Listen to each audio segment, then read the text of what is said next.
Welcome back to my channel cook with Jaya. तो आज हम बनाने वाले हैं चिकन पकोड़ा। फ्रेंड्स, रेसिपी बनाने से पहले मैं आपसे एक रिक्वेस्ट करती हूँ, प्लीज मेरे चैनल को सब्सक्राइब कीजिए। वीडियो अच्छा लगे तो मेरे रेसिपी को शेयर कीजिए एंड कमेंट कीजिए। तो चलिए बनाना शुरू करते हैं। तो हम इसमें डाल देते हैं अदरक लहसुन पेस्ट, धनिया जीरा पाउडर, हल्दी, नमक टेस्ट के अनुसार, 1 चम्मच मिर्ची, छोटा चम्मच मिर्ची,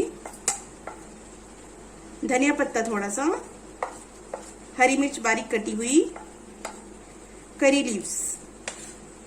करी लीव्स आप लोग पसंद के हिसाब से डालना। करी लीव्स अगर पसंद नहीं है तो कस्तूरी मेथी डाल सकते हैं आप लोग। 2 चम्मच दही, बेसन, 3 चम्मच बेसन, कॉर्नफ्लोर 3 चम्मच, एक अंडा, थोड़ा सा लेमन जूस। अगर लेमन नहीं है तो विनेगर डाल सकते हैं आप लोग। अब हम इसको मिक्स कर लेते हैं। अच्छे से मिक्स कर लेना है, पूरे इंग्रेडिएंट को अच्छे से मिक्स कर लेना है। तो फ्रेंड्स, हमने सब कुछ मिक्स कर लिया है, अच्छे से इसको मिक्स कर लिया है, मैरिनेट कर लिया है।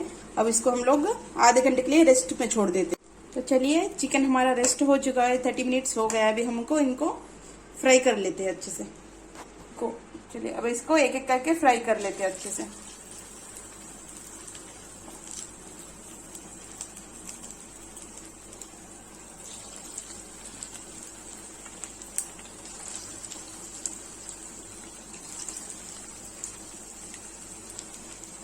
पहले हाई फ्लेम में रखना है, फिर मीडियम लो कर देना है।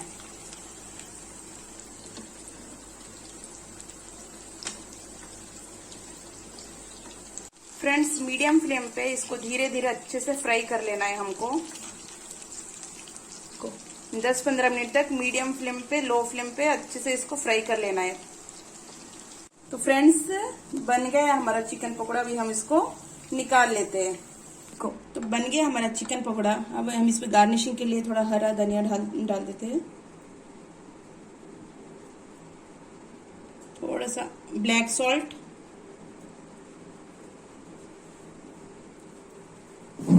थोड़ी सी लाल मिर्ची पाउडर, एक ग्रीन चिल्ली।